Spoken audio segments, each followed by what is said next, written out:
ఇప్పుడు Pattaya floating market దగ్గర ఉన్నామండి. యాక్చువల్లీ మార్కెట్ వచ్చేసి బ్యాంకాక్లో ఉంటుందంట. మనం చాలా మూవీస్లో చూస్తాం కదా, ఇక్కడ కూడా మూవీ షూటింగ్ జరుగుతుంది.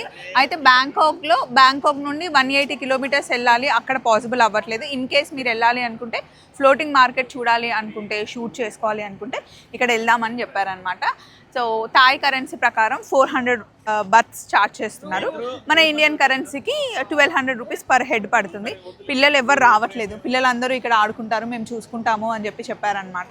సో నేను, మా హస్బెండ్, యశు వాళ్ళ హస్బెండ్ అండ్ పెద్దవాళ్ళే వస్తున్నారు. పిల్లలందరికీ ఇక్కడ కొన్ని యాక్టివిటీస్ ఉన్నాయన్నమాట, వాళ్ళు ఇక్కడ ఆడుకుంటారంట. లోపల కంప్లీట్గా రైడ్ వచ్చేసి 45 మినిట్స్ పడుతుందంట, 45 మినిట్స్ నుండి 1 అవర్. సో ఆ ఫ్లోటింగ్ మార్కెట్ ఏంటి అంటే, మనం ఇలా మీకు కనిపిస్తుంది కదా, బోట్లో వెళ్తూ మనం షాపింగ్ కూడా చేసుకోవచ్చు. మూవీస్లో మీరు చాలా మూవీస్లో ఇది చూసుంటారు, బట్ ఎక్స్పీరియన్స్ చేయడం అయితే చాలా డిఫరెంట్గా ఉంది. ఇక్కడికి వచ్చాం.